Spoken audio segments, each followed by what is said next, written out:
तुम्ही नेमक्या महानगरपालिकेवरून आलायत ना? हो. कास्ट विचारताय सगळ्यांना, रिझर्व की ओपन? हा. का? आरक्षणासाठी सर्व चालू आहे. कुठलं आरक्षण? मराठा आरक्षणसाठी का? मराठा आरक्षणासाठी. मराठा आरक्षणासाठी सर्वे चालू आहे. हो. नेमका कशासाठी हे आरक्षण? भेटण्यासाठी. आरक्षण भेटण्यासाठी म्हणून. हो. आज गणतंत्र दिवस आहे. हा. तुमची कास्ट कुठली? आम्ही ओपनवरच मराठा आहे. ओपन मराठा, म्हणजे माझ्यावरती अट्रॉसिटी टाकणार नाहीत. धन्यवाद मॅडम. तुम्ही मराठाच आहे? अजिबात नाही. चित्पावन कोकणस्थ ब्राह्मण.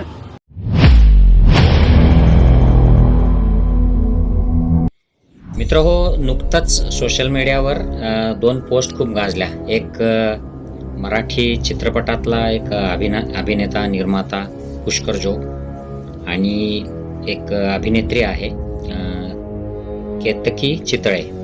तर या दोघांच्या पोस्ट आणि इतर मीडियामध्ये पण त्या अशा तेलमीठ लावून वृत्तपत्रांमध्ये आल्या की हा कसा सेल्फ मेड आहे पुष्कर जोग, स्वतःच्या मेहनतीवर उभा राहिला आहे वगैरे वगैरे, आणि त्यांनी ते दाखवलं. तर मी विचार करत होतो, मी 10वीला पी जोग क्लासेसला गेलो होतो, 10वी-12वीला पुण्यामध्ये. तर पी जोग क्लासेस म्हणजे खूप मोठे प्रस्थ होतं. त्यावेळेलाच ते कित्येक करोडपती असतील, कारण त्यांचं शिवाजीनगरमध्ये आणि इतर आणखी कोथरूडला ब्रांचेस होत्या. त्यांच्या त्यावेळेला शाळा कॉलेजेस सुरू झालेले होते. आणि तेव्हा त्या जोग सरांचे 2 मुलं तिथे त्या कॅम्पसमध्ये फिरायचे. तर लहानपणापासून त्याला पिक्चरमध्ये काम मिळालेलं होतं पुष्कर जोगला. तरी असे सोन्याच्या चमच्याने ज्यांना लहानपणापासून खायला मिळालं, असे श्रीमंतीत वाढलेले, पुण्यातल्या कल्चर, सामाजिक, सांस्कृतिक, शैक्षणिक असा डॉमिनन्स असलेल्या समाजात, घरात वाढलेले हे अभिनेते जे आहेत जोग, यांचं एक ट्विट आलंय की महानगरपालिकेच्या कर्मचारी जे शुक्रे आयोगाच्या अंतर्गत मराठा लोकांचं एक त्यांचं काही माहिती काढतायत, त्यांची सामाजिक माहिती, नोकरी, व्यवसाय, इन्कम वगैरे सगळं ते करत असणार आहेत, संख्या मोजत असणार आहेत. तर याची टिंगलटवाळी करणारा एक पोस्ट त्यांनी टाकली की जर हे जे कर्मचारी आहेत याच्यात जर महिला नसत्या तर मी यांना लाद घातली असती. आणि आणखी जोक स्पीक्स वगैरे असं काहीतरी त्यांनी खाली टाकलेलं आहे. म्हणजे स्वतःच्या आडनावाचा अभिमान असल्याचंच खाली दाखवून दिलंय. आणि कर्मचाऱ्यांना लाथ मारायची भाषा करतात हे. आता गेल्या 6 महिने, वर्षभरापासून अयोध्येतल्या राजकारणाच्या निमित्ताने असेल किंवा इतर कारणांनी असेल, लोक मंदिरांसाठी देणग्या घरोघरी जाऊन मागतायत, घरोघरी जाऊन रामाच्या नावाचा राजकीय प्रचार करतायत. तेव्हा यांच्या लक्षात आलंच असेल ना, या जोग साहेबांच्या, की हे धर्माच्या नावाने असं चाललेलं आहे. परंतु हा जो प्रचार आहे हा त्यांच्या विरोधातला नाही आहे, हा ब्राह्मणवादी पक्षाचा, ब्राह्मणवादाचा प्रचार असल्यामुळे त्यांनी याचं कदाचित स्वागत केलं असेल, कदाचित त्याला दानही दिलं असेल.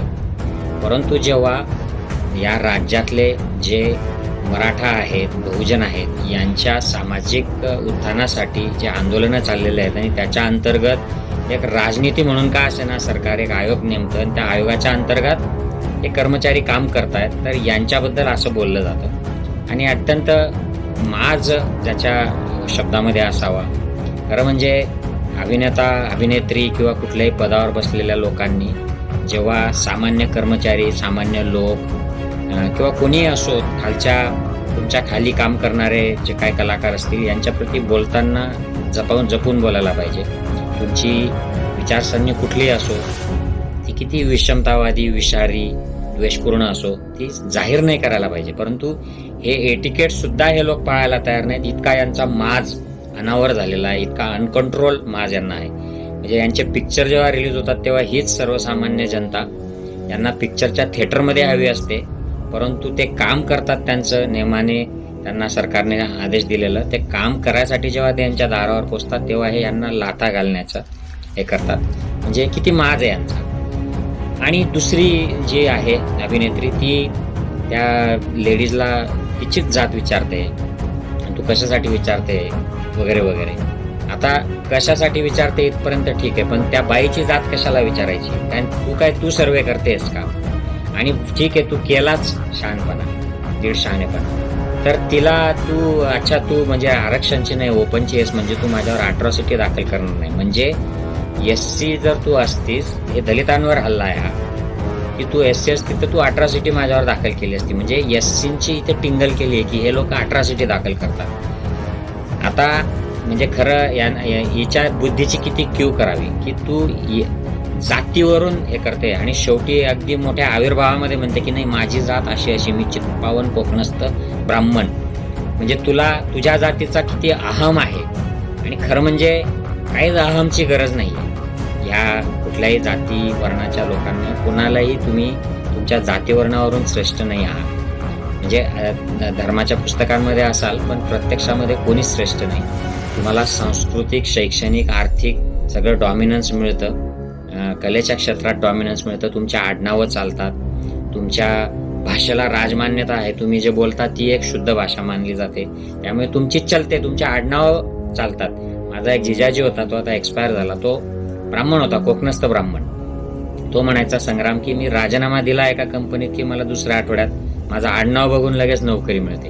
असं हे तुमचं आरक्षण अघोषित असतं.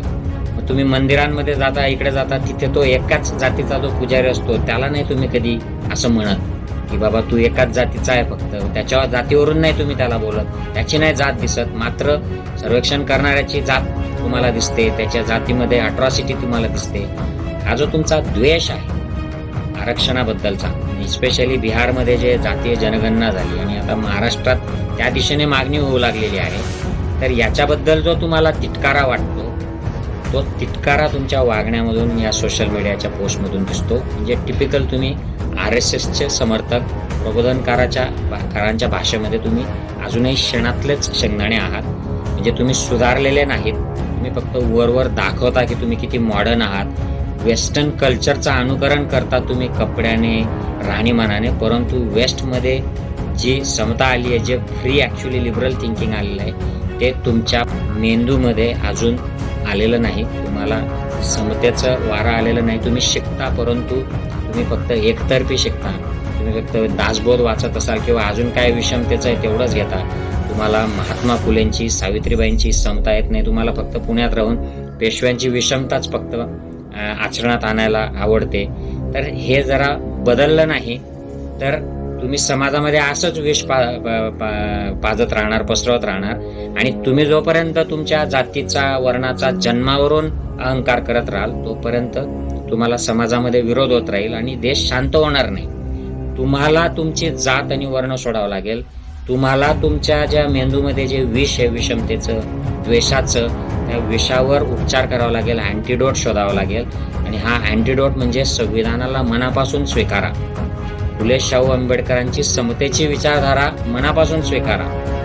तुम्ही ते विषमतेचं, मनुस्मृतीचं, रामदास स्वामीने सांगितलेलं किंवा इतरांनी सांगितलेलं RSSचं वर्णवर्चस्वाचं विषय ते काढा.